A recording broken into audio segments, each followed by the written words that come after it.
Hey, ladies and gents, and welcome to the Controlled Interest Gamecast, where we talk about video games and everything happening in the industry. Episode 91, as always, I'm joined by Jordan. Jerrad, if you piss me off, I will nail your ass to the wall. Should have seen that coming. Dominic, as you just heard. Praise the sun. And a special guest, returning guest for like the 11 millionth time, Blessing. Hey, Smash is announced for Switch, and the Nintendo Switch is now the top leading platform of all time. Ever. Top leading platform. Top leading The best platform. platform ever created. All entertainment ever. Yeah, so last week we had Alex on. This week we have the better half of OKBeast, Blessing. Yep. Damn. I didn't say that Yep. same line last week. Nope. So let's hop into what we've been playing. It was actually a really busy week for me. Last couple of weeks, Bless, have pretty much only been talking about Monster Hunter. It's been the only game I've really been playing because I didn't have a whole lot of time, so it was easy for me to. Yeah. I wasn't expecting to hear that kind of question, considering everybody seems to have been talking about it ad nauseum. I know. I just like asking. I'm in podcast host mode, and so usually I just ask questions when people bring up anything. Settle down, relax. I need to chill. You're our guest, Bless. Yeah, I like it. I'm new to the series, so that I'm not like a Monster Hunter alum. I'm really enjoying it. I've actually made like an impressions video on our YouTube channel, talking about it. There are issues with it that I think, because it's a mostly mobile franchise. Obviously, they had console versions of it, but the last, I think, 3 or 4 iterations of the franchise have been on mobile, and they've been very East audience focused. There's some things they can tweak for a Western audience, even more so. But I'm loving the game. The things I dove into more this week. I finally bit the bullet and purchased Into the Breach. I've been hearing about this game for the last 2 weeks at nauseum, and it's definitely not a game I would normally buy. Are you guys familiar with Into the Breach? No. You mentioned it. Yeah. So it's I listened to you. It's a turn-based strategy game, but it's based on a set of tiles, so it's like a grid map. It's like an 8x8, and you basically select your mech units, your team of 3, and there's different mech units that do different things. So there's like a big tanky guy, there's like a more tank mobile kind of unit, and then there's more of like an artillery strike. And you basically go onto these maps. They have certain objectives on each map, and they have random layouts, and you have to protect these certain areas from the alien invaders, which are like an insect race. And it's basically a roguelike. Like, you go through, you'll die a lot, and whenever you die, you keep one of your 3 pilots to go on through the next version of the game, and it has to do with time travel and stuff. You're kind of going back and taking a pilot back and trying it over again. There's 4 different islands, and you unlock the second one once you complete the first one, kind of thing. But you'll always have that island unlocked in the future if you unlock it, if that makes sense. I've only made it past the first island, and I've been playing it for maybe 10 to 12 hours total now. It's very brutal, and I think that's why I like it so much. It's a very hard game. There's a lot of learning you have to do. There's different enemy types. There's different strategies. There's bonus objectives. So the main objective on each map is to survive X amount of turns, and make sure you have enough energy in your reserve. And every time a building gets destroyed, you lose energy. So you're trying to protect the buildings from the aliens. But at the same time, there's bonus objectives of like killing X amount of enemies or doing a certain task. Like, for instance, a turn before if an enemy is going to spawn in a specific square. So you can take your mech and stand on that square and prevent that animal or that alien from spawning. But it does take a health away from you. So there's a lot of like micromanagement in it. And the replayability in the game is huge, because that's what it's centered around, is you just going through and having these campaigns over and over again, getting better at it, and upgrading the one pilot you kind of bring back. It's really fun. I'm enjoying it. There's a lot of deep systems in it. It's from the guys who made FTL. If you guys are familiar with that, it's like the spaceship game, where it's kind of the same concept of running through a campaign over and over, with random events that take place, and you're trying to get your ship to the end of the universe, I think. I'm not super familiar with FTL, but it was a huge indie hit and people loved it.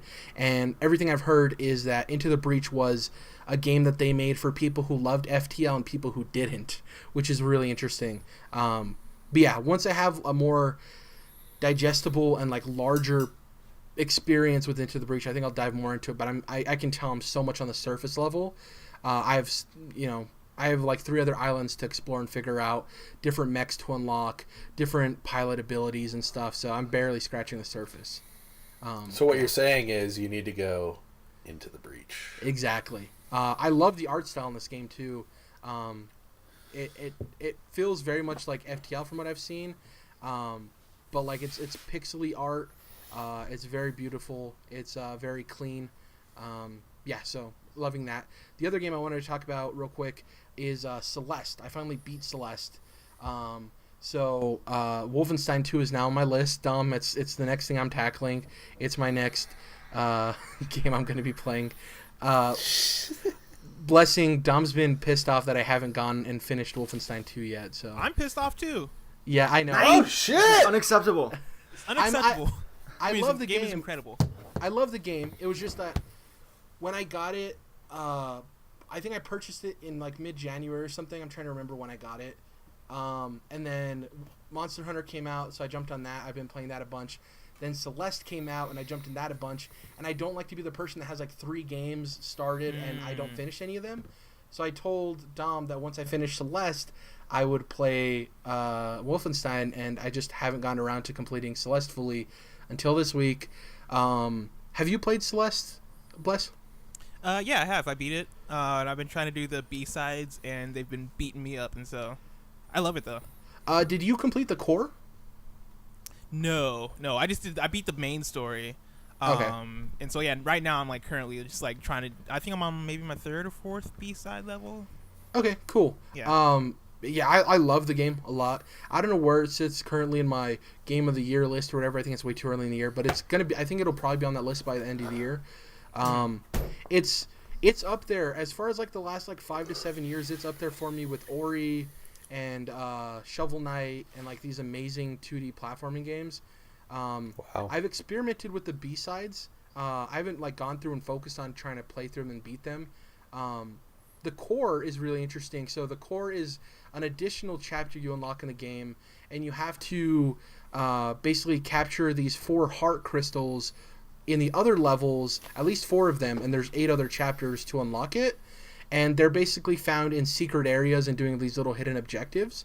So actually, when I completed the game and I rolled credits, I went back and got 4 of them, the first 4 you get.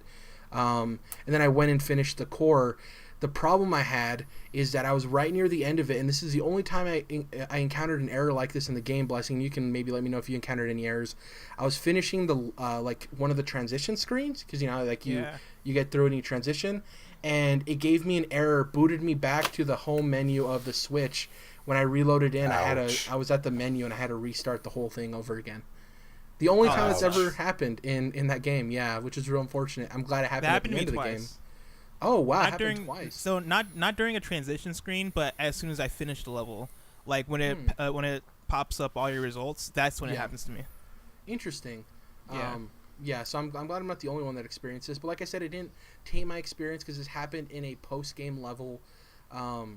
I've talked about how I love that the dialogue animation is so much different than the actual gameplay, and I think it sets it apart and makes it really dynamic and makes you pay attention to the dialogue. That's one thing that I think sets it above Shovel Knight. Is in Shovel Knight, when you have dialogue screens, it's still like the 8 to 16-bit avatars, and it's kind of hard to like pull you out and focus on the actual dialogue in that, because I just want to play a platforming game. But with this, they're very cartoony in the dialogue boxes, and they actually break outside of those avatar boxes too at some points during the story, and I think it sets it apart and lets you pay attention to the story. The characters, I think there's very interesting characters. I love Theo, like the random camper dude that's obsessed with taking selfies.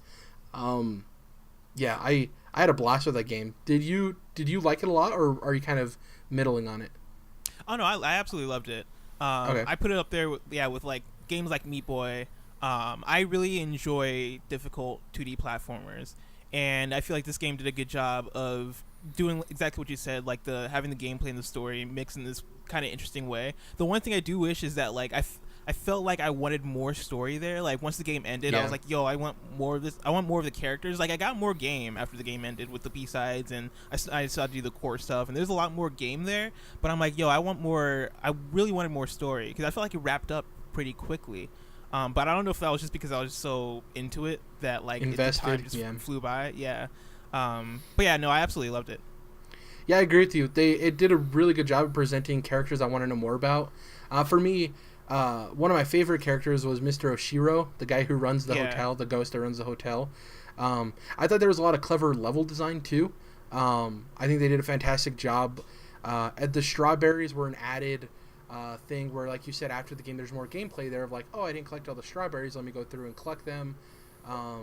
I do wonder how soon it'll be till we get a follow-up, like an expansion or a sequel. But yeah, it's a phenomenal game. I wasn't expecting to be as good as it was. Whenever you hear a game come out of nowhere and people are like giving it 10s and stuff, you're like, oh, is it really as good as people are saying? You know, especially when it's like an 8-bit or 16-bit game. You're like, well, is nostalgia weighing that at all? And for somebody who doesn't really have a keen connection to older games like that, and I love the art style. It's not something I yearn after, though. Celeste was fantastic. Other than that, I played PUBG. Nothing much to report there. It got a new update, and it's running smoother. Still a lot they can fix with it, but I'm still enjoying myself with that game because it's just so good. The moment-to-moment gameplay is stressful and fantastic. But yeah, Jordan, what have you been playing? So did some more Grand Kingdom on the old Vita this week. Correction from last week, I was trying to figure out who made the game. It is Monochrome Corporation. They are a Japanese studio, which is why it looks so Japanese. It's actually the lead on the game was former Vanillaware, and so that makes a lot of sense because it looks a lot like a Vanillaware game. But anyways, yeah, just put some more time into that. Still enjoying it. I wouldn't say it's the deepest strategy game, but it's still fun. The play style and the combat is still fun, so enjoying that. And then finished up some shows this week. Just finished watching season 5 of RWBY last night. Really enjoyed that. Love. Not a big fan of Rooster Teeth in general, but I love RWBY. So.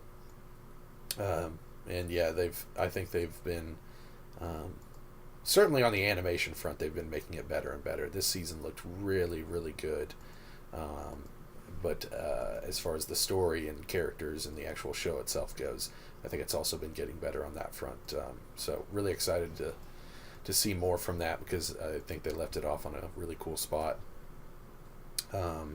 Continued watching McMafia, enjoying that show as well. Kind of been watching an episode a night, so it is kind of got its hooks in me, I guess you'd say. Finished up season 2 of Outlander, or Outlander, as I should say, in my amazing Scottish accent. What else? There was another one. Oh, I finally finished watching The Gifted, the X-Men show, and it's solid. It's not amazing, but I think it could. It's a little bit cheesy. Just like, unfortunately, most superhero TV shows are live action, at least, which really sucks, but it's still solid and could go in some really cool directions for season 2. Finished Overlord season 1 and then caught up where it's at in season 2. That's an anime. That is Japanese animation for the uninitiated. Wow. Let's see. Anything else? I feel like there was one more, but I cannot remember it. Didn't Rebels end? Oh, thank you, Jerrad. Thank you. That was the one I was trying to remember. Yeah. Thank you very much. Yeah, so we had the series finale of Star Wars Rebels on Don't Disney spoil it, XD. By the way. I will not. I am not one to spoil much. It was very cool the way that they ended the series. Unfortunately, Star Wars Clone Wars was cut short so that they could ramp up into Star Wars Rebels when Disney bought Star Wars. So Star Wars Clone Wars was like, they gave it the final sixth season, but it was only 13 episodes. They had even started animating a couple other episodes, which they've released online, but they're like halfway done. It looks really crazy, and basically it just looks like shit. And then they got to turn some of the storylines that they never got to finish, one into a Darth Maul comic and one into an Asajj Ventress book novel. And then, unfortunately, they also had character designs for Darth Revan that never came to fruition, which would have made him a part of canon. So that may be the biggest sucky part of that. That is a tangent that I just went on. We're talking about Rebels. I liked where they left off, and I liked that obviously there's going to be a million more stories in the Star Wars universe from here on out, and they certainly left room for that.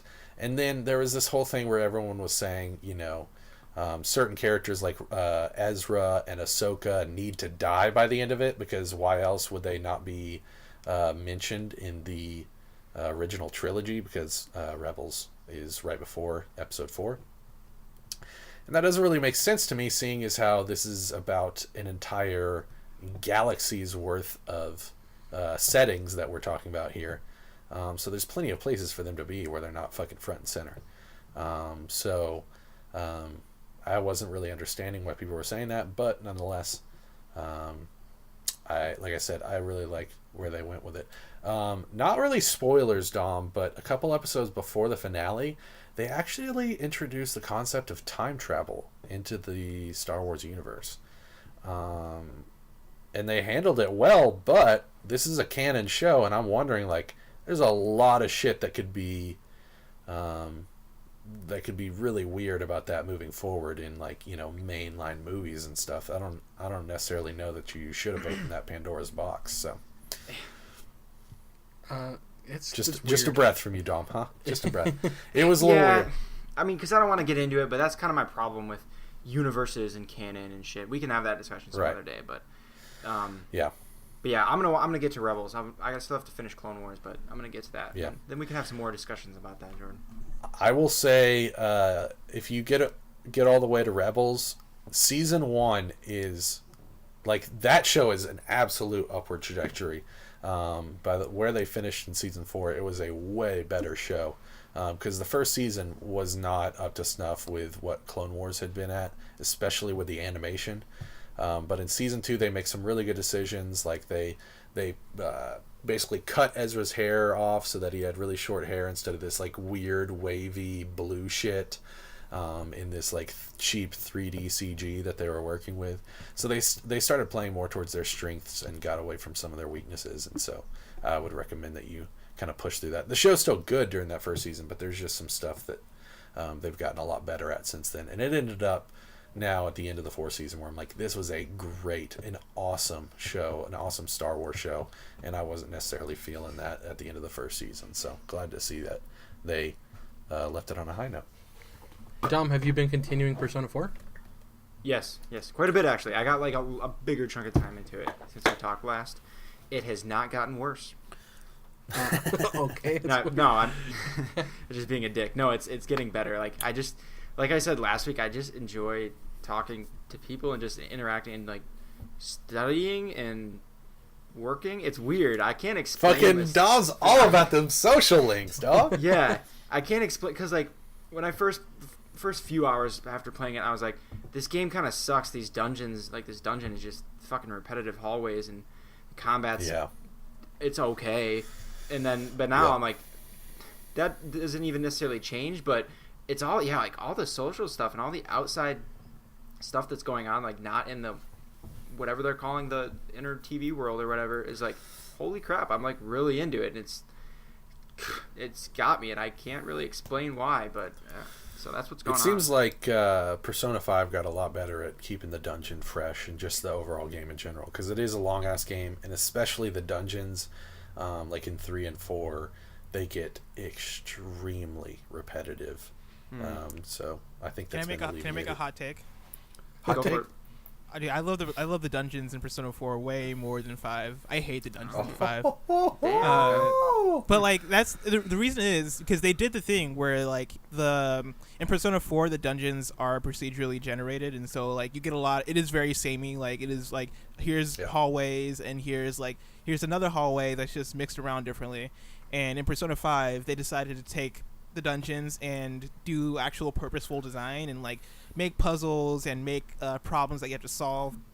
My issue with Persona 5 is that the problems that they give you to solve in that game, I felt like were like not good problems to solve. Like it was very much like they would give a puzzle and be like, okay, here, solve this puzzle. But the solution to the puzzle would be, okay, do step 1, now do step 2, now do step 3. And I never felt like I was thinking. Like I never felt like I was like solving something. I just felt like I was doing steps that they wanted me to take. I was going over here, pressing X, going over here, pressing X because the action button told me to do so. So they didn't quite get there, not all the way at least. Yeah, and I feel like in Persona 6, like they could for sure like take it to the next level and like really go, because it seems like with every iteration they're going ham. But yeah, like Persona 4, I at least like the idea. Like I feel like when I first started playing Persona 4 and when I first got into those dungeons, I was like, what is this? But by the time I got a little bit further, I kind of, it's not that I grew to love the dungeons, because I don't think I ever like loved the dungeons, but I think I got to the point where I was like, okay, this is enjoyable from the idea of like it. I started to enjoy the grind. Is I think the thing. Like you start to get into the flow of like leveling your character and being like, okay, I'm just gonna chill on this floor for a little bit and kind of just like take dudes out and kind of get to that repetition, because I feel like they do a good job of making those battles fun. The soundtrack and the different, like, once you start unlocking more moves, it gets more interesting and all that stuff. That's what I was gonna say. Now I'm getting to the point where I actually have more personas and I'm fusing them and whatnot. Oh yeah, the card system is actually kind of really fascinating too. I'm like obsessed with like trying to get every last one off the table and get another sweep, and I don't know, it's just.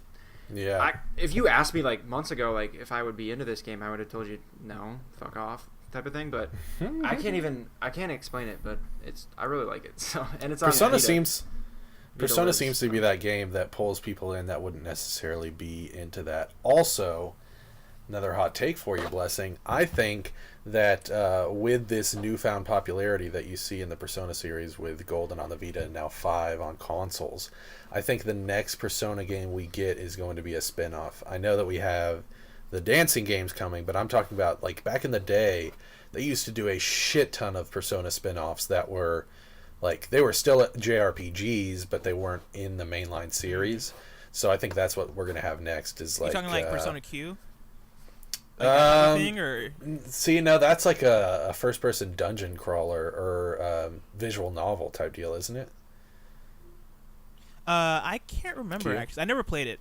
I think that's what that is. I'm talking about like they're going to have a Persona style JRPG that feels like Persona 4 or 5, but it's not called Persona 6. It's going to be, you know, Persona Digital Soul or some crap like that, and it'll be because the dancing games and the cues and the whatevers are fun, but like I think it'd be really cool now that they've witnessed this rise in popularity in the West. I'd like to see them do a real JRPG. My prediction is that we see Persona 5 Platinum or Silver or something like that on the Switch.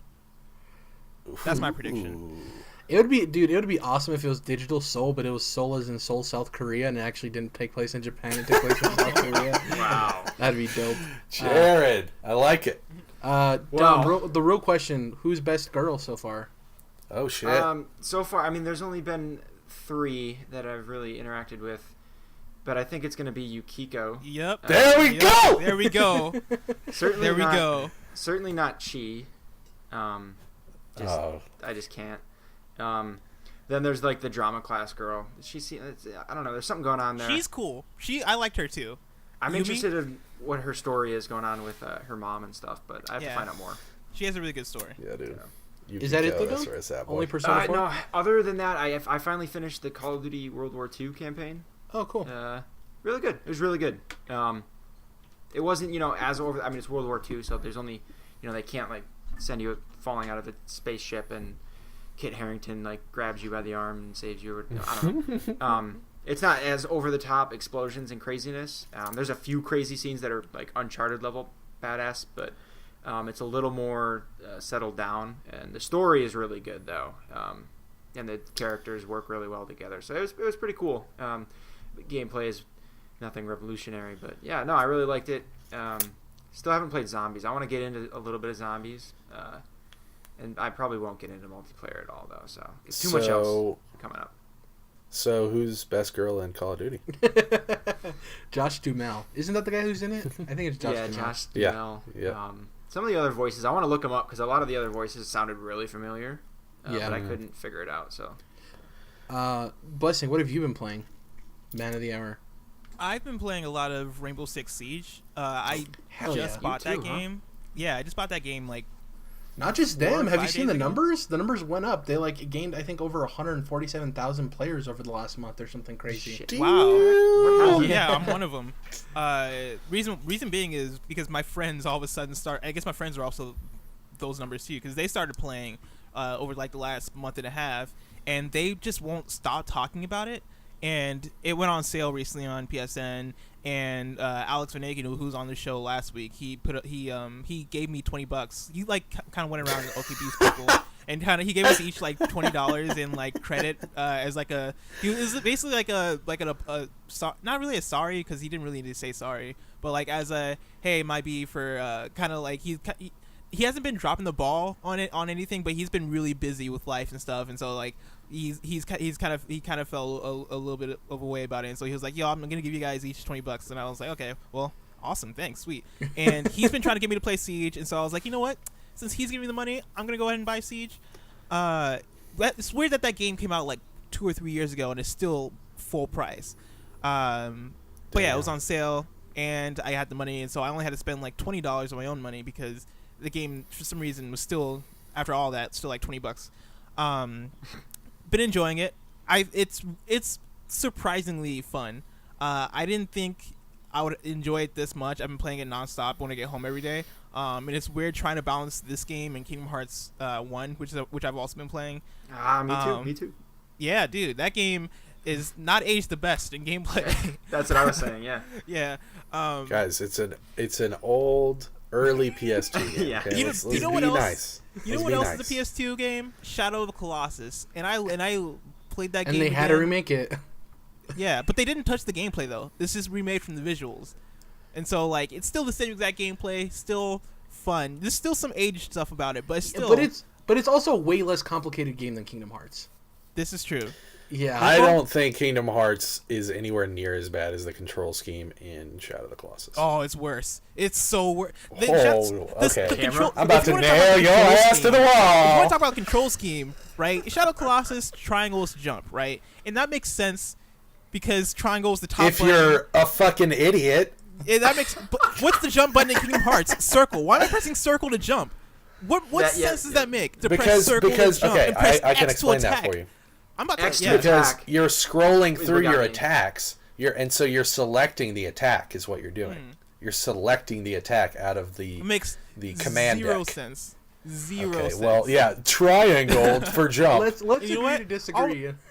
All of a sudden, Listen, it's like, I'm about okay, to I want to do a nail magic. How do I somebody's do a ass. magic spell in real time? Oh, I scroll down a menu on my D-pad to magic and I click Okay, magic. well, you and I can just click hit the spell shoulder I wanna buttons, do. Blessing. Yeah, that's so intuitive. L1 to do like a Okay. quick menu for your magic attack, and then I have to look at the menu like, okay, I want to do square for lightning.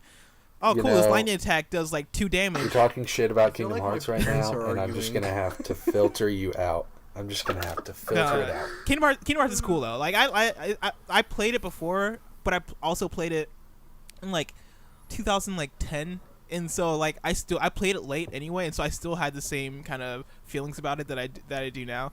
Back then I was more forgiving because I didn't get a PS3 until like 2011, and so like I had played PS3 games and I played more modern games, but I hadn't really diven into the PS3 generation by the time I played Kingdom Hearts 1.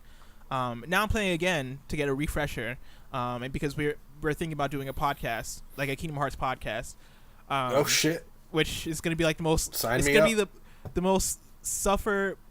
What's the word? Is there a verb or an adjective form of suffer? Yeah, it's like sufferable. Sufferable. That's the exact word I'm looking Insufferable. for. It's gonna be the most sufferable podcast that I might do. But no, I'm in reality, I'm enjoying it. I enjoy the story. I enjoy the crossover stuff. I enjoy all the Disney parts. And I heard 4K 60 FPS. Yeah, no, I don't have a PS4 Pro, sadly. But I've heard Kingdom Hearts 2 has better gameplay, and so I can't wait to get to Kingdom Hearts 2. That's kind of where I'm at right now because I never played Kingdom Hearts 2. But Rainbow Birth Six by Siege. sleep, best combat. Oh, does it? Oh, dude, that's why I love Birth by Sleep so much. I mean, there's a lot of stuff I love about Birth by Sleep, but I think the combat, and it came out after 2, so yeah, I do think it has the best combat system. I played an hour of Chain of Memories, Rechain of Memories. Nah, dude, And that's a whole. man, you're literally couldn't do scrolling through cards. You want to talk about bullshit scrolling through attacks? You're scrolling through cards to do your attack, and then Sora does whatever you just clicked on your card. It's fuck. And the thing that sucks is that I know I'm gonna have to play it for this podcast series, and I'm thinking about like maybe just downloading a Game Boy Advanced emulator and playing the Game Boy Advanced version of it. I've never played that one. Yeah, because I feel like that might play better about that, but you won't be able to play it just in the collection because I think it's just the cutscenes on that one. I think. No, it's in the Chain of Memories or Rechain of Memories. Yeah. The original Chain of Memories isn't on there, but Rechain of Memories is the actual like PS2 game, which is the remake of the Game Boy game. Right, but some of the Kingdom Hearts entries in these collections in 1.5 plus 2.5 are just their cutscenes. Yeah, like, Recoded I think is just the cutscenes, and I think Birth by Sleep might be. Actually, I'm not sure. I have no idea. There's another one that's just the cutscenes. It's Kingdom Hearts, so of course it has to have some ambiguity involved here. Yeah, and I sound like I hate Kingdom Hearts. I'm enjoying it, but yeah, it's just a trek. But Rainbow Six Siege is awesome. I will say, I've been playing it on PS4, and the PS4 community might be one of the worst communities I've ever played a game with. Not PS4 specifically, but the reason why I highlight PS4 is because I've been telling this to my other friends who play, and they've been saying the PC is much better, and so I'm just gonna keep it to PS4. I have a friend that gifted me the PC version just because I mentioned that I'm not liking playing with the people. Because I have situations. Yeah, I'm having. It's weird because I play Call of Duty and stuff with like outside of party, right? And so I've had my not my mic on, but my headphones on. I can hear people talk and stuff. I play Call of Duty. I played a lot of Grand Theft Auto Online. I played like Overwatch and a lot of multiplayer games. And Rainbow Six Siege, in my 1 week of playing, I'm like, yo, these people are something else. Like, I've had like teammates multiple times actually have teammates kill other teammates just because they pissed them off. I've had people on my team kill me just because I wasn't doing something that I was apparently supposed to. And this is like in casual mode where I'm like, okay, well, this is my first time playing. I'm trying to learn the game and stuff. And people are just like ruthless. I've like played with like, I've heard people talking on like headsets and like just like ripping into other people, just like saying like having those moments where you read about people saying certain things online or you hear people saying certain things and like I feel like it's been taken to the maximum with this game for some reason. I don't know if it's just like it just happens to have been this week that I've been playing where like a lot of toxic people are on. They recently announced that they're going to be banning people for racial slurs and just detrimental content to the conduct to the community. Like, it's a big thing for Rainbow Six Siege right now. Nailing asses to the wall. Yeah. I wonder why. I have no idea why it's specific to this game. I don't know if it's just the hardcore nature of it being more strategic in its gameplay. But yeah, it's the heat of the infiltration. It gets to their heads. Oh yeah, the heat of infiltrating gets to people. Real quick, I was trying to make that more like innuendo-ish, but I couldn't. Okay. Real quick, speaking of best girl, next time you log on, Blessing, go look at Twitch's character model and tell me that isn't Megan Batoon. Oh, here we go. Tell me that isn't Megan Batoon. Here we go. There are a lot of characters, both male and female, in Rainbow Six Siege where I'm like, that's best girl or best boy. Is it best boy or best man? I guess best boy. Best boy. Yeah. Like Dokkaebi. Dude, Twitch looks like Megan Batoon. I'm telling you, that's a cut for her. She's a famous YouTuber. Like, Twitch looks exactly like her. I think they used her as the character model. I'm telling you, it's weird. She looks awesome. Jerrad, do you need a Twitch body pillow? No, thank you. Jesus. If that ever happens, kill me. I'll send it to you. Jesus. Sorry. That's all for me. Oh yeah, that's all for me. Okay. That's it for everything we've been playing. It's cool to see a bunch of people jumping into Siege. I got on the Siege train last year, So I'm kind of not necessarily over it. I hop in then and now and then, however you want to say that. Then and now. Yeah, it's cool. Just I'm kind of over that like honeymoon phase with it, but it's cool to see a lot of people hopping into it and having a blast. Even though the community is kind of toxic. Let's hop into the news. We have a couple of quick news stories, and then we have some beefier topics to talk about. Inside Xbox is going to be this monthly show that's returning. They used to have it during the 360 days. And then with the Xbox One, it kind of morphed into this weekly show with Larry Erb that was a bunch of basic announcements that didn't really ever lead to much, just simple things. It seems like they're restructuring it into a monthly, more like a higher production value project that they're going to have announcements, probably for Game Pass and games with gold and a bunch of other announcements. They said they're going to have sneak peeks for upcoming games and stuff. And they're just kind of revitalizing that show and making it more of an event every month. The other news story is also Xbox centric. We finally got the release date and the price for State of Decay 2. We've been wondering when we were going to get this information. With the announcement of Inside Xbox, people assumed that first episode that's launching in March was going to feature the release date and price for State of Decay 2, but we ended up getting it through an IGN first.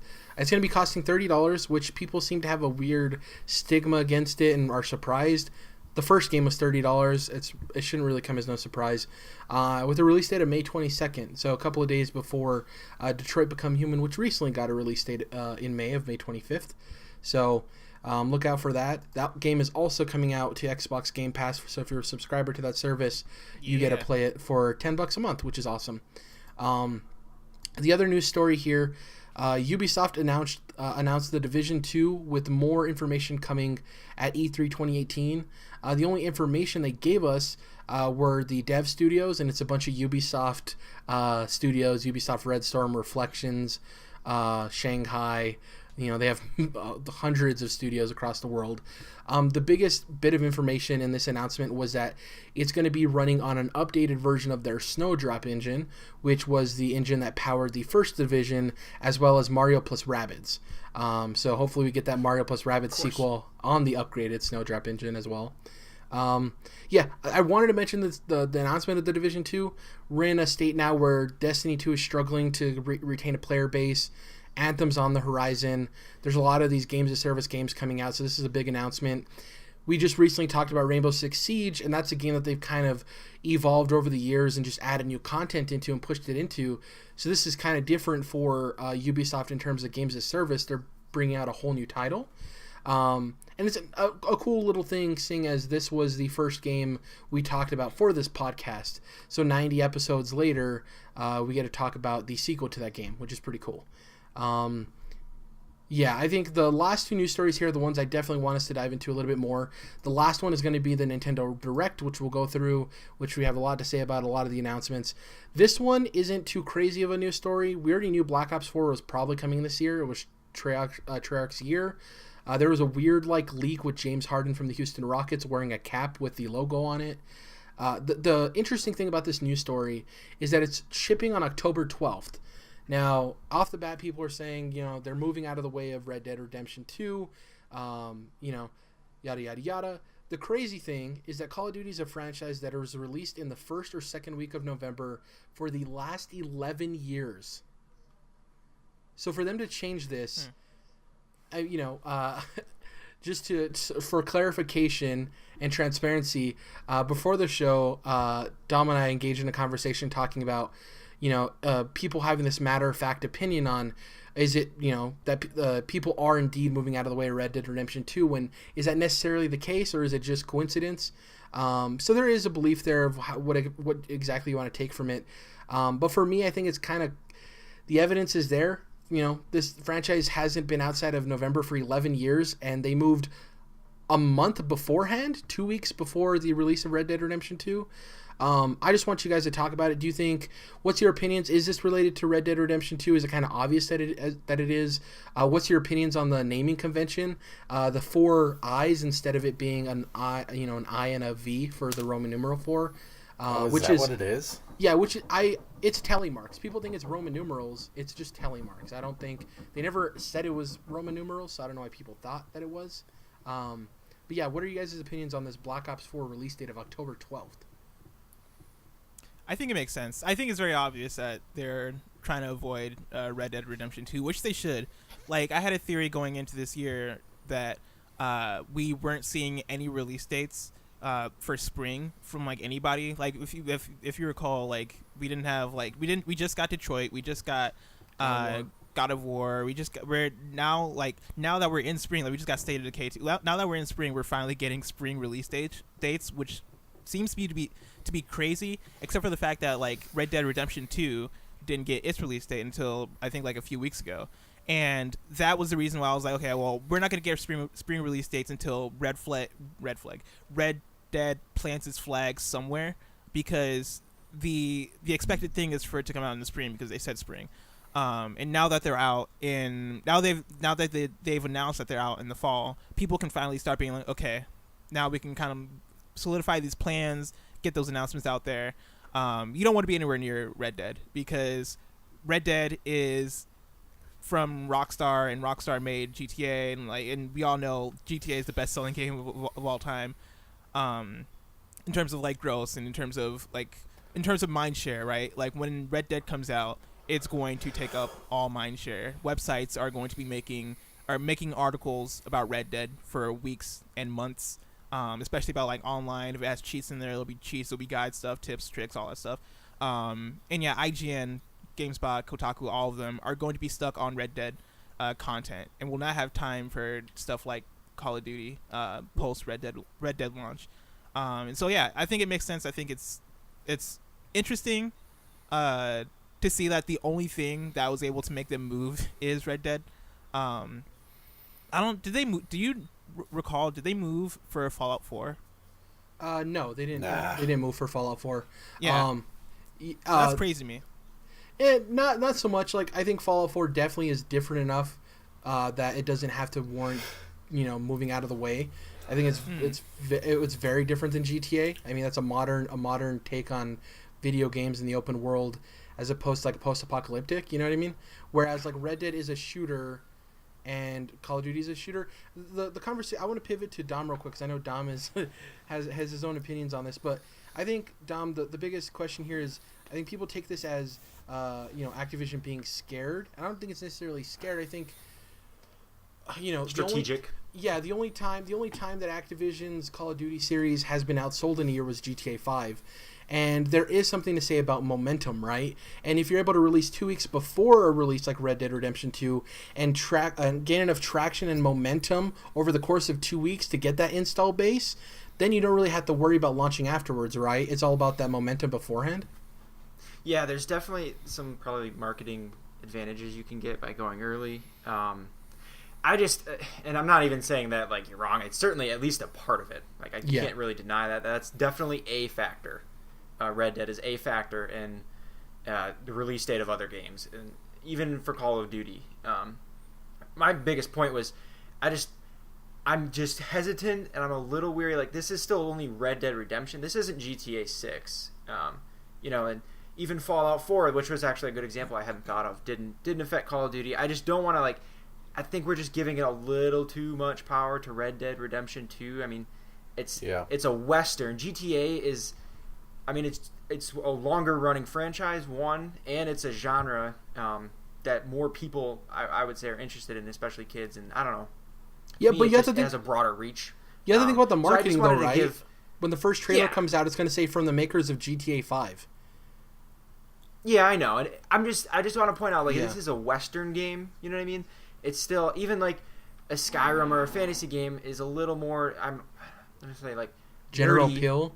Yeah. Yeah, for lack of a better word, nerdy and less general appeal than GTA, which is, that has a lot of general appeal, right? That's like, a lot of people buy their console for just GTA and Madden, right? As we always say. And I'm not saying, maybe this was the one thing that caused Call of Duty to be like, oh, now we know Red Dead is end of October, so we're going to pivot and come out a couple weeks before. That I'm not saying that's impossible. I'm just, questioning the absolutism people have about it. And just, oh, that's it. That's exactly it. And I think there's a lot else you could look at, too. We don't have a Destiny 2 coming out this year like we did last year. We don't really know what's going on with Destiny. or what else Activision might have going on. I just think there's a lot of other factors too that are playing into this. It's just a little reactionary to me to automatically just pin it perfectly on that. And ultimately, I guess I'm just like, I'm like that annoyed guy on forums who's like forgetting that everything everyone says is in my opinion without them actually having to state that, right? Because I know we're all just saying in my opinion and speculating. I just wanted to remind everyone and myself, like, this is still speculation, right? We don't know. We'll never know. It's just crazy for Call of Duty, though, because it is a franchise that is released like clockwork for 11 years in November, and for them to change their date. And like people forget, like I just previously stated, the only time Call of Duty's been outsold in a year since Modern Warfare 2 was GTA 5. So it's like maybe they understood that like we can't compete with these guys, And the other thing is that Black Ops is Call of Duty's best-selling franchise. So it's weird that if this would be like if this was World War II, it'd be like, okay, that makes a little bit more sense. You know what I mean? People may be tired of World War II games. But for them to even do this with their biggest sub-franchise of their franchise is pretty crazy. I think we'll have a more deeper understanding of this when we get the release date for Battlefield and a lot of these other fall titles. If Spider-Man ends up being a fall title, how early is it? Is it late summer? Once the picture kind of comes into focus a little bit more, I think we'll understand if people care that much about Rockstar's name. Because like you said, Red Dead Redemption 2 won't sell GTA 5 numbers. But that marketing of it being Rockstar and from the makers of GTA 5, how much does that appeal to a general audience who maybe isn't into Westerns, but they see that it's from the people that made GTA 5, and that trailer also includes online, like being a cowboy online and stuff. It's going to be interesting to see how that all plays out in marketing. I'll send it off by saying I'll bet a paycheck, no matter what, without a second of hesitation, Black Ops 4 outsells Red Dead Redemption 2 handily. Oh, I'll take that. I'll take that bet. All right. I like it. You're putting your paycheck on the line. No, not a What the fuck? Yeah. I think there's something to be said that like I think in terms of the way the majority of people think when it comes to like GTA and Red Dead and video games in general, right? The average consumer. I think the average video game consumer is a lot more cognizant about the industry than they were like 10 years ago or even 5 years ago. I think a lot of gamers are very like even casual gamers are very in tune, and so like when they see Rockstar, I think there's a certain expectation. I think the fact that this is the second Red Dead Redemption gives certain expectation of like, oh, I played the first, I played or at least heard or at least seen people play on YouTube the first Red Dead Redemption, and it's basically GTA with cowboys. I think that'll resonate with people super hardcore. And so let's spice up. I'm confident about it. Let's spice up this bet. Let's say if Dom's right, okay, Blessing has to play Platinum Kingdom Hearts. No, we don't want to make it that crazy. Blessing has to record himself playing the first 15 minutes of Dark Souls. That's easy. That's fun too. Give me something difficult. Give me something difficult. Okay. That was a bullshit ass bet, Jerrad. I'm just trying to think of something off the top of my head. Okay. Do you own any of the Dark Souls games, Blessing? I own Bloodborne. You own that's Bloodborne. Yeah. Okay. What's like the third or fourth main boss? I do not know. Of Bloodborne? I don't know anything about that game. So Cleric Beast, Father Beast Gascoigne. Who the fuck Gascoigne? is after that? Oh, Vicar Amelia. Here, is like I the got big it. I got it. benchmark one. Yeah, I think Vicar Amelia. Blessing, I got it. If you lose, you have to record yourself playing Bloodborne for the first time and playing up until you defeat the second boss. All right, I'm down with that. Gascoigne. That's a lot, man. That's all right. Whatever, but yeah, that's like hours. That's hours of gameplay. Okay, first boss. I'm confident in this. We'll do first boss. Cleric Beast. Blessing. What do you have for him? What do you have for him? What's something you own, Dom, that haven't played? Do you own because I don't want you guys to spend money on this bed. Well, if it's good enough, I mean. He just put his paycheck down. Yeah. Yeah. How about this? You have to purchase the rare replay and play. How long is Jet Force Gemini, Blessing? Ooh, it's long. How about he has probably to, like 20 hours. He has to. You had to. Okay, sorry. So, there So there's a stopping point in Jet Force Gemini, where like it's kind of like you kind of have to beat the game twice in a sense. It's kind of like Nier, where there's multiple playthroughs. Finish the first playthrough of Jet Force Gemini. That's probably like 5-6 hours. Okay, and then how about this? For the sake of time and like to increase the likelihood that we actually come back to this agreement, we'll say whichever sells better in 2018. Yeah. By the end of the year. Okay. Final numbers. Yeah, final numbers for the year. That's when do these come out again? Call of Duty is October 12th and October 12th and October 26th. So we already have a 2-week advantage for Call of Duty. Yeah. I'm confident enough. I'll take it. I'll take it, yeah. I'm fine with that. This is interesting. We got to do more of this, Jerrad. Cleric Beast is not that bad. It's easy allies bets. Yeah, so that's the bet. So if Blessing wins, Dom has to play through Jet Force Gemini. If Dom wins, Blessing has to defeat the first 2 bosses in Bloodborne without ever playing the game before. And you don't have to record it if you don't need to. That was just an extra thing I threw on there. Oh, no, I'll stream it. I'll let the world see.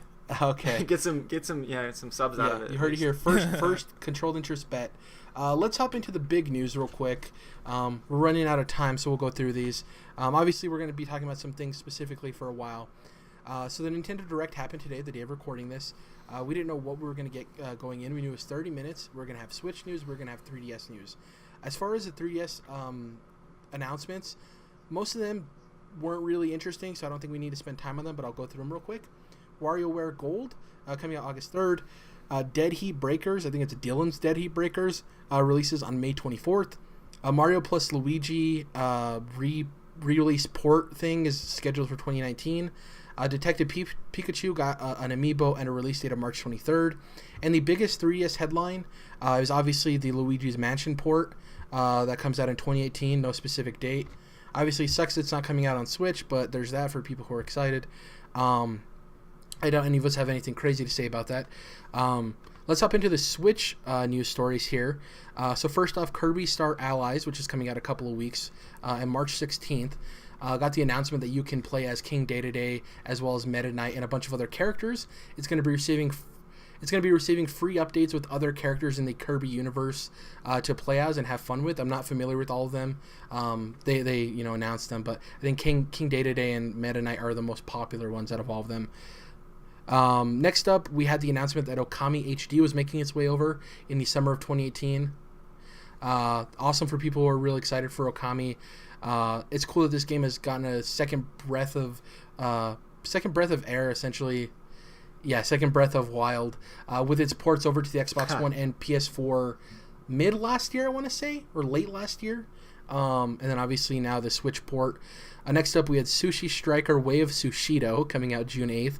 Looks like a fun little indie game. Interested to see the price point on that. If it's like sub $10, I might hop in. It looked really fun. One of the things, everyone made their Nintendo Direct predictions. One of the things I not so much predicted, but I wanted was an official title for Project Octopath Traveler and a release date, and we got both of those things.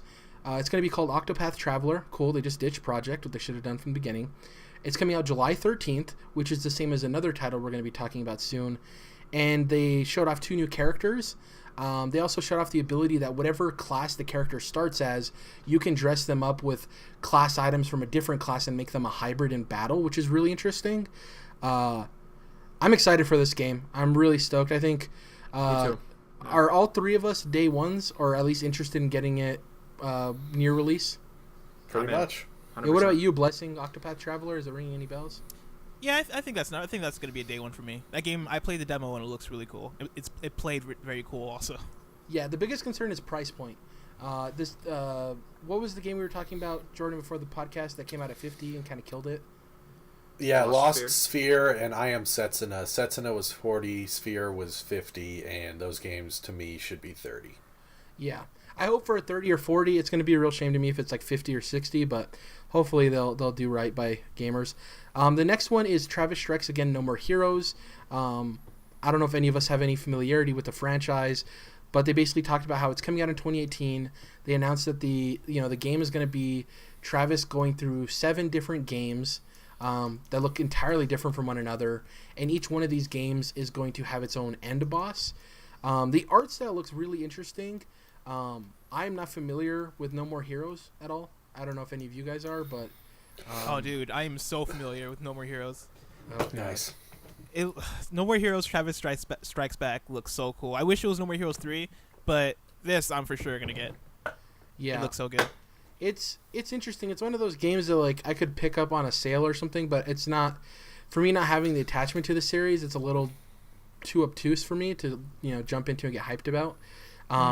Speaking of get hyped moment, though, one of my favorite parts of the Direct was when they announced the Dark Souls amiibo. Which Solaire of Astera. Astera. Praise the sun. Astora. Yeah. Astera's the hub in Monster Hunter World. Really weird that we're getting a Dark Souls amiibo. Really strange. It's just odd. They also announced there's going to be a multiplayer test that people can jump into before the release of the remaster, which is pretty cool. And I'm pretty sure Jordan and Blessing don't have anything much to say about that amiibo, but I know what Jordan has a lot to say about, and that's Mario Tennis Aces. Woo, boy! Yeah, we got coming this summer. Yep. You're hyped about it too? Dude, I don't play sports games, but if they got Mario in front of them, I play that shit because I love Mario Tennis. I've been banging the drum that this is going to be my game of the year. Like, it's because I'm with you on Mario Tennis. Mario Tennis is a classic game. Yeah, dude. N64, are you kidding me? Yes. So especially, I didn't even play it because it got such bad reviews, but Mario Tennis Smash, I think it was on the Ultra Wii Smash. U. Ultra Smash that was getting like 3s and 4s. I was like, God damn it, because I was hyped on that game and then ended up not picking it up because of the reviews, and so that makes this one even more sweet. So I am ultra hype. Yeah, we got the announcement of 15 characters, some weird additions, Chain Chomp's in it, which is like kind of odd. Yeah. I saw someone say retweet if you support this Chain Chomp's aspirations in the field of tennis. I was like, that's what's up. Yeah, they announced 15 new characters. They're going to have a pre-launch tournament as well to check out the game and test it out. My biggest concern with it was when they first brought up motion controls for the zone shots. I was like, ew, Nintendo. But thankfully later on in the trailer, they said there's a classic mode.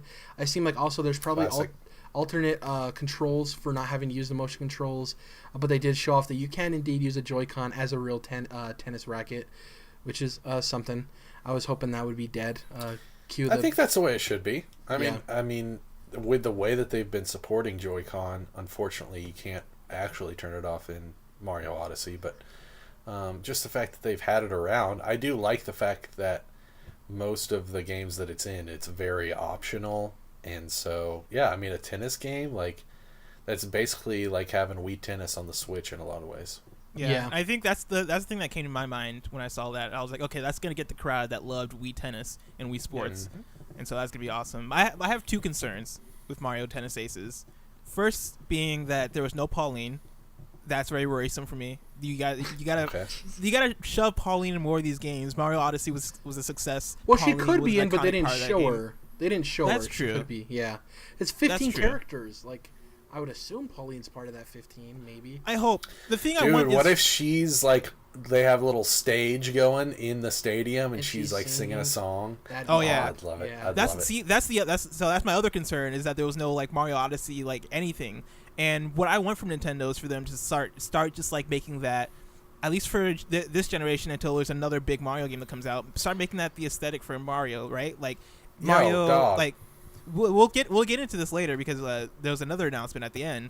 But like I want Mario from Mario Odyssey, right, with Cappy and all that stuff to be like Mario's representation going forward. Because like imagine a New Donk City. Actually, did they announce? No, this is for Captain Toad Treasure Tracker. Imagine a Mario Odyssey level or New Donk City level for Mario Tennis Aces, like a court, right? Or like a moon court where like there's zero gravity, or like what was that dragon? That the level with the dragon in Mario Odyssey. Imagine that as a court, Fallen Kingdom, right? Like that, or like imagine playing a tennis match in Bowser's backyard in that Japanese style Bowser's Kingdom. Come on, son. Dude. Come on, son. Give it to me. You're going to get poached from, like, the Nintendo developers to come work for them. I'm saying. Imagine if... Yeah. Like, Miyamoto, come here. Let me talk to you real quick. I think this... Spoilers for the rest of this Direct. Why the fuck did we not get an Odyssey expansion announcement. What the fuck? I think that's probably an E3 thing, you know. That far okay. though. Yeah. After the game. Yeah, I mean the Zelda That's a long way. DLC, the meaty DLC didn't come out till December, right? And it was annoying as shit Yeah. that they did it like that. So, Yeah, and at least we knew from the beginning too. We knew like when the game was coming out that there was going to be DLC. I feel like it's weird that like they we don't even this know game and they haven't said anything about DLC because but they have supported it with the fucking Luigi balloon bullshit. It's like, come on, man, come on. It's like, just put the asset of him in the game, but don't let us use him. Speaking of Super Mario Odyssey content, though, we finally got one of the announcements I've been hoping for. One of the ports I personally wanted, which was Captain Toad Treasure Tracker. It's coming out July 13th, which, like previously stated, is the same release date for Octopath Traveler, so a pretty expensive day there. It's going to have new levels from Super Mario Odyssey, including a new Donk City level, which looks really cool. They also showed off co-op mode. So if you split your Joy-Cons apart, one person's going to be controlling Captain Toad, and the other one's going to be like throwing fruit at enemies and stuff. So that's pretty interesting. Next up, we have a collection of third-party ports. So we have Undertale, which didn't get a release date. It just said eventually. I don't know if Blessing is excited for that. I know he loves Undertale. So are you going to be playing Undertale again on Switch? Yes, 100%. This is going to be the third time I buy this game, and I'm not even going to feel bad about it. They deserve every penny. That game is awesome, and especially portable. The thing is Nintendo gave Undertale the moment in their Direct. PlayStation put it in a pre-show. The disrespect. Yeah, right? Yeah. I do love, though, that every trailer they've had, like every announcement they've had for like each different platform has been super creative and super like unique. Kind of, unique. Like the first, like the PlayStation one, it was like, hey, we're going to show off this crazy monster truck kind of thing, and then all of a sudden explosion, and it's Undertale. And this one, it was like, just like, oh, why are the lights off? And they turn it on, it's Undertale all of a sudden. And then they do the funny thing of they do the whole joke thing, which I'm not going to repeat because I'm bad at repeating jokes. But it was pretty fun and unique. The other port we got, one of the other couple ones, was Little Nightmares, which is a really cool game that released last year. It's a 2D platformer, very strong horror aesthetic. It was in my top 10 for Game of the Year last year. Comes out May 18th. I really love that game. There's DLC that's coming out for it that's going to be included in this version. And like Jordan, a lot of people have been waiting for this to make its way to the Switch. It's tough, Jordan, as we see these directs and we don't see any sign of Hollow Knight. It's really upsetting. Hollow Knight Switch. It's just going to drop randomly. Have faith. I think so, yeah. Just today, I purchased Owlboy Switch, which I was waiting on for fucking ever. So, awesome. Have faith. Fractured But Whole South Park is coming out April 24th. Another port with DLC included. One of the more surprising ports, Crash and Sane Trilogy, coming out July 10th. There's mixed reports, which we can assume are true, that it's also coming out on Xbox One and PC that same day. So it seems like PlayStation had a little bit over a year of exclusivity, about a year and a week. So it's going to be interesting to see if Activision continues that with the rumored Spyro trilogy as well, as if it gets a year exclusivity. Also, the rumored new Crash title in development. I don't know. That one's going to be tough to see if that's not permanently exclusive for PlayStation, but the way it seems, it's probably just going to be a year as well. The port everyone wanted, Hyrule Warriors Definitive Edition, sorry. Shit, bro. Comes out May 18th, the same day as Little Nightmares, so tough purchasing decision there. Buying that game again is going to be a little nightmare. Yeah, right. Yo, just a quick shout out to how much shade Jerrad throws on a daily basis or weekly basis on this podcast. I love it. I love it. Hey, man, you got to throw shade sometimes. Everybody gets a little hot in the sun. When it's clever enough, then it's always welcome. Yeah. Next up, Arms Online Open. I don't know why they just didn't call it with arms wide open, but with arms wide open. Yeah, it's an online open that people can participate in. They're also doing another arms test so people can jump in. I think they're just trying to build the audience a little bit more. We thought they were going to end on the Splatoon 2 news, which is a version 3.0, which includes new gear, stages, rankings, single-player expansion, which is really cool for fans of Splatoon 2, called the Octo expansion, which features a new character called Agent 8, and you can try to figure out her backstory. Yeah, I don't know if we're not really huge fans of Splatoon, Blessing, so I don't know if you have anything to say about this update to Splatoon 2. I will say, because I don't care about Splatoon, Splatoon needs to get on my face. I'm really tired of seeing it everywhere. But I will say that this trailer was dope. The beat, like the music for this trailer, is this the Octo one that we're talking about, or is this a different one? Yeah, Octo expansion, yeah. Yeah, the Octo music was off the chain. Okay. I was like nodding my head at work. So then they did the classic thing where he's like, that's all we have for today, except there's one more thing. Then Squid Girl and Squid Boy pop up on screen, and they start fighting in this like very white backdrop area with their paint splattering everywhere. I immediately assumed that this is going to be them in Smash because everyone anticipated that they'll be the new additions, the reason to make a new version of it. That's exactly what we got. They were playing around, ha ha ha, and then Squid Girl is running after Squid Boy, and the lights are dim. And then it gets real quiet, and she starts seeing a glow behind her, and she turns around, and you see the reflection of the Smash logo in her eye. And my then heart. Yeah, and then it cuts to all of the Nintendo characters looking like very intimidating and like, you know, it looked like a... Not even intimidating, like sinister. Yeah, They're like, we're going to kill you. Is the look they're giving to the it looked like it was You produced squid by... bastards! It looked like it was produced by Bandai Namco. Like, this seemed like a Dark Souls reveal. You know what I mean? It was very weird, like, very ominous. And then you see Mario, and then you see Link, who people have, by frame analysis, noticed that it's Breath of the Wild Link, which people are assuming that means it's a new version of Smash, which isn't necessarily the case. If they're porting this game over, they probably want the Switch version of Link in the game. So I wouldn't say it's a new game. To add to that, though, because I'm one of the people who's in the camp of, like, oh, this is a new... I have a lot of thoughts on what this is as far as a Smash title, because I think it's going to be framed as a new Smash, because I feel like if it's a port, then they can't just come out and just announce Super Smash Brothers on the Switch, because that's misleading. Because like if it's Smash Wii or Smash for Wii U, right? Like it's like if they came out with Mario Kart 8 Deluxe, but they just announced it as Mario Kart. It'd be great if they called it Smash Brothers for Wii U for Nintendo Switch. Yeah, now that's also weird, but that feeds into my theory that Smash for now on, or at least for the time being, isn't really going to be thought of as new entries per se. It's a platform. It's a platform, exactly. And so like Smash for Wii U and Smash for 3DS, right? This one's just going to be called, I assume, Smash for Switch or something of that nature. And it's going to be the same game, same kind of feel, same kind of everything, but like a very updated version, kind of like how Smash has always been, but not. I don't think it's gonna be to the degree of like Melee to Brawl and Brawl to Smash 4. I think it's. Go ahead. For this version, do you think they're resetting the roster then? Because then, what's the point for? I don't see this game launching if they're not gonna call it a port. How do you think they're gonna include all of the characters that the Wii U version had at the end of its life? Like, it had a lot of characters. Yeah. You think this game's just going to have that whole roster to begin with? Because I don't think so. I think the Squid Girl and Squid Boy are going to be the quote-unquote new additions, you know? It's going to be like the base roster, and then they'll add characters over time. I think it'll start with... Like, I mean, I don't think it'll be a thing where it's going to be additive over... Actually, I think it's going to be the same as Wii U, right? Where they start with, like, the huge roster, and then, like, there'll be some DLC characters, like your Ryus and your Clouds and all that stuff.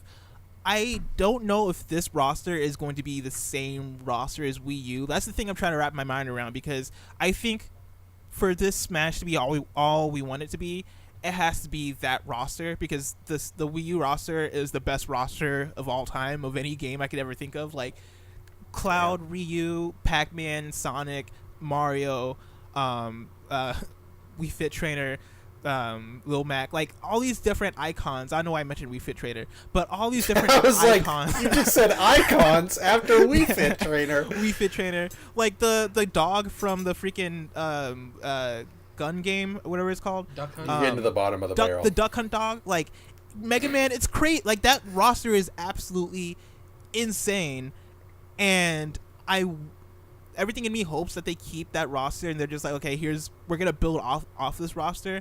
But at the same time, like I feel like it's also asking a lot, and it's asking for a lot of characters if you want them to be additive, and it's asking for like licenses. Yeah, licensing and all that stuff. So I honestly have no idea how they would do it. The amiibo leads me to believe that Solaire might be in Smash eventually, which is crazy. That would be crazy. Also, Geralt Dragonborn. earlier this week there was that the tweet from the person from CD Projekt Red saying that Girl is going to be in a game later this year, which is more likely Now- Soul Calibur 6, but Yeah, maybe Soul Calibur Smash. 6 It's Kingdom Hearts 3. We know it. Okay. Soul Calibur 6 is the most likely, right? Right under that, we have Monster Hunter as like a costume, right? But Red Dead. could be Smash. Red Dead. Smash is like the third Dangerously. option. If it's not those two, it has to be Smash. But wait, okay, I think the Bethesda stuff, it's all got to be in Smash, right? Like the Skyrim Dragonborn Oh. guy, right? The Doom guy, right? I'm Doom guy assuming has we're to gonna be- get a Fallout port on Switch, like Fallout 3 or something. So the Fallout guy, you know. I think the Fallout one's the least likely. I could see Vault Dweller. the guy from Doom, and I could see the Dragonborn. Yeah. You see a Fallout guy in the the in Fallout guy, the I cartoon guess. guy. I guess, yeah. It's Or that guy, Oh, the yeah. Yeah, the Vault Tech guy. The Oh, Vault Tech, Boy. yeah. Yeah. Yeah. that'd I be didn't dope. think of that.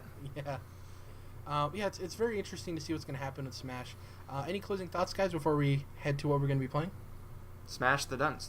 Smash the Dunce. Hashtag Smash the I, Dunce. I we will say go, that the Smash dude. reveal, maybe I don't want to say the best reveal I've experienced Whoa. because I'm sure there are others, but this one was a very good one. I Like, my think- It was heart good. was pounding. I think it We was very fit trainer, clever bro, all for day. them to lead in with Splatoon 2, and then we're like, people are like, more Splatoon 2 news. Ugh, you know, Just and then like it's like, nope, just Smash. the One of- lights just go off in the eyes, like you hear the fire, and then they have a sound effect like the widening up sound effect of like the then like you see the logo in the eyes of then the fear of the squidling looking at Mario and Link about to just murder them. Like, it's amazing. It's so good, dude. I thought I was gonna hear like the From Software voiceover, and it's like, all innocence was lost. You know, like. Oh man. It was super cool. Let's talk about what we're going to be playing, though. So for me, Wolfenstein 2, Dom. I'm going to be playing Wolfenstein 2. Finally. Yeah. Wolfenstein. Into the Breach as well. I don't think anything crazy comes out this week, but in the next couple of weeks, we're getting A Way Out and Far Cry 5 and Ni no Kuni 2. So a bunch of Can't wait for bunch Far of Cry. titles. Can't wait for Ni no Kuni. I think I'm actually going to be splitting the purchase of A Way Out with one of my friends because he really wants to play through it. And obviously, when you buy it, you get a copy to give to somebody like you. They get That's ownership right. of it. So that's It'd be pretty cool. great if whoever actually bought the copy just gives it to somebody else. Well, that's why I'm purchasing it. I'm in charge. Yeah. So for Give me, it to me. Wolfenstein 2 and Into the Breach. I also got invited to the Hunt alpha, which I don't know if you guys remember. We talked about it a while ago. It's the 2v2v2 game where there's 3 teams that spawn on a map, and you have to find clues to hunt this monster on the map, but you also have to hunt each other. It's a very Is interesting this concept. Hunt Showdown? Hunt Showdown, yeah, that's the new name. Okay. Yep, you're right. They had to add Showdown to the end of it because of some lawsuit they were having to deal with. But yeah, I have a invite to that, so I don't know if I'm going to hop into that. And I'm debating whether or not to repurchase Darkest Dungeon on Switch. I think I'm going to hold out a little bit before I decide to pull the trigger on that. Because I It's love on that sale game. right now. Yeah, so that's why I'm debating, Jordan. I'm fighting my inner demons. Yeah. And I'm going to be catching Annihilation this week, too. Finally going to watch that, so don't get mad at me, Jordan. Oh, yes. I can't have Dom mad at me and you. No, I just can't wait to talk about it with you. I know. All the rumblings I'm hearing on the internet, people are like, I just got out of Annihilation. I don't know if I like it or not, but wow. And just that alone is, I'm like, oh man, I'm so interested.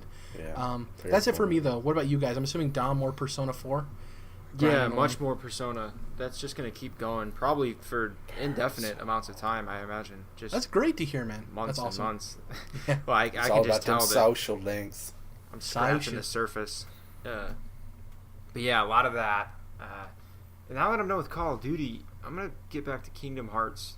Cause I had started that off, right, Jordan? When you walk away. I gotta get through this all before 3 comes around. So.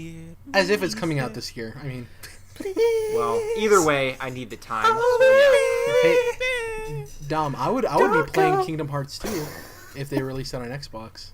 And that's where a single know. tier. I know Then you start would. playing In the Arms of an Emulate it, Angel. Jerrad. Protest. No, I am an honest citizen that doesn't do things illegally. Wink. Arg! Jordan, what are you going to be playing? So I mentioned earlier that I bought Owlboy through the coin system on the eShop, I had like basically $10 just sitting there. Oh, cool. Because they just accrue every time you make. Every time you make a purchase. And I had been thinking about Owlboy and Celeste, and I just decided to go with Owlboy because, like I said, I've been waiting on that one since it was on PC. So we'll see if I get around to Owlboy. Might be taking a little break from Grand Kingdom because I was playing the other day and I just kept fucking the same thing up, and I knew exactly, like, it wasn't like I was not able to accomplish the thing. It was just that I was just being an idiot and fucked it up like 3 times, and so I was just like, fuck this game. But it was totally me. So might be taking a little breaksy there, and probably some more Kingdom Hearts Birth by Sleep. And then there was something else. I will say, I'm getting pumped, more and more pumped as the days, I should say, go by about Far Cry 5. I think I'm really gonna love that game. It looks fucking rad. The announcement of that coverage. The announcement of the art. I was gonna have it in the show, but like there's so much news this week. Like the arcade mode and adding like more to the game after you just complete it, and I think it's going to be a really solid game. I don't know if it's going to be a game of the year or anything, but I think at worst case scenario, it'll be a very solid like 7.58. You know, it's going to be better than Far Cry Primal, and that's what I need. Interesting. I never played Primal, so nah, not great. Yeah, I didn't miss out. Well, I mean, I think I mentioned this on the show a while back. People talk about reskinning maps. That is a literal reskin of the Far Cry 4 map. Yeah, gross. So Yep. Blessing, more Rainbow Six Siege in your horizon? Yeah, more Rainbow Six Siege. I'm probably gonna start playing on PC instead of console. More Kingdom Hearts, and yeah, I'm with you guys. I'm hyped for Far Cry 5, especially after seeing all that coverage. The arcade mode looks awesome, and I can't wait to dive into that. And the DLC also looks really cool, and so I can't wait for that to come out when it does. Real quick before I go, also shout out to, I don't know if you saw this, Jordan, Entertainment Weekly revealed like 15 different covers for Infinity War. I saw that. I love that not one of them has Hawkeye on it, and I was able to roast my friend because my friend loves Hawkeye, and I just like to give him crap about liking Hawkeye, because why would you ever like Hawkeye? But shout out to Jeremy Renner. Hawkeye's dope. He's just he just shouldn't be so prevalent in the Avengers movies. Yeah, so those covers were really cool. That's pretty much it. We'll catch you guys in episode 92. Before we go, Blessing, where can people find you if they don't know? If you don't know me, I'm a dude who makes content for OKBeast.com. We do podcasts, articles, and videos. So check out OKBeast.com for all that good stuff. I'm a host on OKBeast Podcast. I also make video essays on youtube.com/OKBeast. That's what I think we do best. I absolutely love making them. And so if you like videos or video essays or the rapper XXXTentacion, check out youtube.com/OKBeast. Also, by this point, you should know who Blessing is. He's like the unofficial 4th member of this podcast. He's been on so much. Yeah, that's me. So, yeah, you should know him by now. If you can, please follow us on iTunes and leave a review. It helps. Subscribe to us on YouTube. That definitely helps. We're nowhere near OKBeast. They recently hit 2,000, which is awesome. But, slowly climbing. Subscribers are hard to get on YouTube, especially now with all of the changes to the partner program and stuff. So any subscription is definitely appreciated. As far as Twitter goes, you can follow us at our Controlled Interest Twitter, which is CTRLINT. That's Controlled Interest abbreviated. You can follow me at Jerrad_. You can follow Jordan at MelloModus. And you can follow Dom at Dom's Oreos. Thank you, guys. We'll catch you guys next week in episode 92. At episode 100, we're going to have like a slight graphic/aesthetic upgrade. Just a very slight one. I'm changing some things, the way things look and stuff. Constantly tinkering away. So you'll see us. So what you're saying, Jerrad, is Seinfeld is better than Friends? Exactly. What you're saying is there will be no blacks. Yeah. Whoa. That's what's up. Whoa. No, I'm just kidding. I'm joking. Slight refresh to some of the aesthetics here. For those listening, I'm black. Yeah, blessing is black. Hashtag confirmed. Disclaimer. Hashtag not my blessing. A lot less funny if I had said that. But. Yeah. God. Beautiful way to end the podcast. We'll catch you guys next week. Bye.